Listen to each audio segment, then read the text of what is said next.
pour encadrer les joueurs et veiller au bon déroulement. Et dans Squid Game, à des épreuves est un jeu qui confronte. Commencez le jeu. Voici 9 choses. Savez-vous ce que signifient les formes géométriques dans Squid Game? Voici 9 choses qu'il fallait remarquer dans la série phénomène Netflix. Commencez le jeu. Numéro 1, les formes géométriques. Squid Game est un jeu qui confronte 456 participants à des épreuves inspirées de jeux d'enfants pour décrocher une énorme somme d'argent. Et dans Squid Game, quand on perd, on meurt. Pour encadrer les joueurs et veiller au bon déroulement des épreuves, les organisateurs ont déployé des hommes vêtus de combinaisons roses et de masques marqués de formes géométriques, ronds, triangles et carrés. Pas de placement produit PlayStation ici, mais une répartition des rôles inspirée par les fourmis, et oui. Ainsi les gardiens avec un rond sont les ouvriers, les gardiens avec un triangle sont les soldats, et les gardiens avec un carré sont les donneurs d'ordre. Et la série va encore plus loin, puisque ces symboles évoquent 3 lettres de l'alphabet coréen, O, J et M, 3 lettres qu'on retrouve dans l'expression Ojingeogaim, excusez mon coréen, qu'on peut traduire en Squid Game. Numéro 2, le titre de la série. Initialement intitulée Round 6, comme le nombre d'épreuves, la série a été rebaptisée Squid Game par Netflix. Une référence au jeu du calamar, un jeu d'enfants populaire en Corée du Sud, qui confronte une équipe offensive et une équipe défensive, cette dernière œuvrant pour empêcher l'adversaire d'atteindre une certaine zone. Ce jeu qui mêle physique et tactique se joue sur un terrain symbolisant un calamar grâce à des formes dessinées au sol, et vous avez deviné lesquelles, rond, triangle et carré. Numéro 3, les épreuves. Squid Game propose donc 6 épreuves différentes inspirées de jeux d'enfants comme 1, 2, 3 soleil, le tir à la corde ou les billes.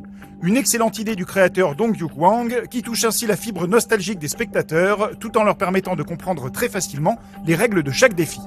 Au fil des épisodes, les joueurs tentent de connaître la nature de la prochaine épreuve pour pouvoir s'y préparer. Malheureusement, en vain. Afin d'être juste avec tout le monde, nous ne divulguerons aucune information sur les jeux à l'avance. Et pourtant, tout était déjà sous leurs yeux depuis le début puisque les murs de la salle commune affichaient des schémas de chacun des jeux dissimulés par les différents lits. Il leur suffisait donc d'être plus attentifs. Dommage. Ouais. Numéro 4, l'escalier. Au-delà de ces épreuves, Squid Game a marqué les spectateurs avec son univers très coloré et notamment ses plans d'escalier sans fin.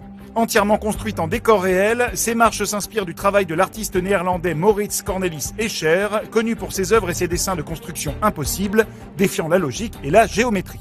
Le grand escalier de Poudlard peut aller se rhabiller. On monte par ici, suivez-moi. Numéro 5, le numéro de téléphone. Sur la carte de visite donnée par les recruteurs du Squid Game, un numéro de téléphone est indiqué. Jusque-là, rien de surprenant, si ce n'est qu'il s'agissait du vrai numéro d'un particulier. Depuis la diffusion de la série, ce Coréen a vécu un véritable enfer avec plus de 4000 appels et SMS par jour, 24 heures sur 24, alors que les spectateurs appelaient, pensant dénicher un indice sur la série. Maître du jeu à l'appareil. Numéro 6, un avertissement tardif. L'épisode 4 de Squid Game se distingue par une séquence d'affrontements parmi les joueurs. Une bataille nocturne marquée par l'utilisation d'un éclairage stroboscopique durant plus de 5 minutes qui a considérablement gêné les spectateurs. Netflix a donc dû ajouter en urgence un avertissement au début de l'épisode afin d'alerter ses abonnés les plus sensibles et prévenir les risques de crise épileptique. Numéro 7, un futur braqueur de la Casa de Papel. Parmi les candidats au Squid Game, le joueur numéro 218 est digne d'intérêt pour Netflix. En effet, son interprète Park Hae-soo a été choisi pour camper l'un des braqueurs de la version coréenne de la Casa de Papel, et pas n'importe lequel, puisqu'il y reprendra le rôle de Berlin, immortalisé par Pedro Alonso dans la série espagnole originale. Comment on dit Bella Ciao en coréen déjà? Laisse tomber, ok? Numéro 8, les carrés bleus et rouges. Dans le premier épisode, le personnage principal, Seong, est recruté par un mystérieux personnage dans le métro. Celui-ci lui propose de jouer à une partie de Dakji, un jeu coréen consistant à retourner le carré de son adversaire en jetant avec puissance le sien.